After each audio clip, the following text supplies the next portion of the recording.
விடையாற்றி விழாவுடன் நிறைவு பெற்ற மணப்பாறை வேப்பிலை மாரியம்மன் கோவில் சித்திரை திருவிழா. மஞ்சள் நீராடி பக்தர்கள் பரவசம். திருச்சி மாவட்டம் மணப்பாறை நகரின் மைய பகுதியில் மிகவும் புகழ்பெற்ற வேப்பிலை மாரியம்மன் கோவில் உள்ளது. சுமார் 500 ஆண்டுகள் பழமை வாய்ந்த இந்த ஆலயத்தில் ஒவ்வொரு ஆண்டும் சித்திரை திருவிழா கோலாகலமாக நடைபெறும். இதேபோல இந்த ஆண்டும் திருவிழா கடந்த ஏப்ரல் 21ஆம் தேதி பூச்சொரிதல் விழாவுடன் தொடங்கி தொடர்ந்து 28ஆம் தேதி காப்பு கட்டுதல் விழாவும் நடைபெற்றது. இதனைத் தொடர்ந்து தினசரி மண்டகப்படி விழாக்களும் நடைபெற்று வந்த நிலையில் திருவிழாவின் முக்கிய நிகழ்ச்சிகளில் ஒன்றான பால்குட விழா கடந்த ஞாயிற்றுக்கிழமையும் வேடபரி விழா திங்கட்கிழமையும் நடைபெற்றது. விழாவில் பல்லாயிரக்கணக்கான பக்தர்கள் பங்கேற்றனர்.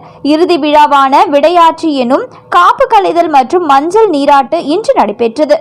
மேலும் அம்மனுக்கு சிறப்பு தீப ஆராதனைகள் நடைபெற்றதை தொடர்ந்து கோவில் பரம்பரை அறங்காவலர் வீரமணியிடம் அனுமதி பெற்று அம்மனுக்கு அணிவிக்கப்பட்ட மாலைகள், காப்பு உள்ளிட்டவைகள் களையப்பட்டு மேலதாளங்கள் முழங்க கோவிலில் இருந்து பூசாரி பாண்டியன் சுமந்து செல்ல ஊர்வலத்தின் போது வழி நெடுக்கிலும் பக்தர்கள் பூசாரியின் பாதங்களில் மஞ்சள் கலந்த நீரை ஊற்றி வழிபட்டனர்.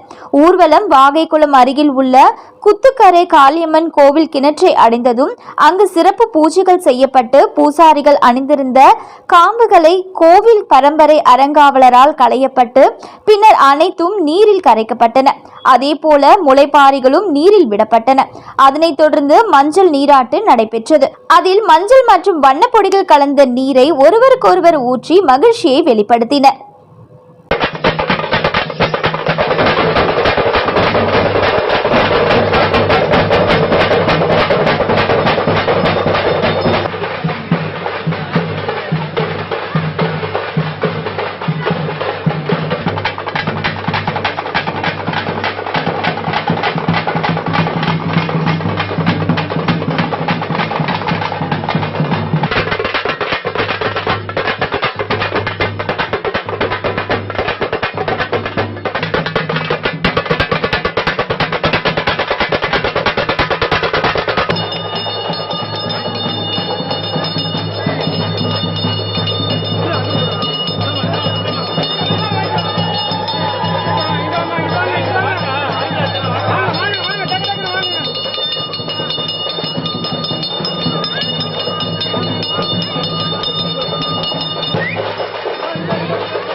மெதுவா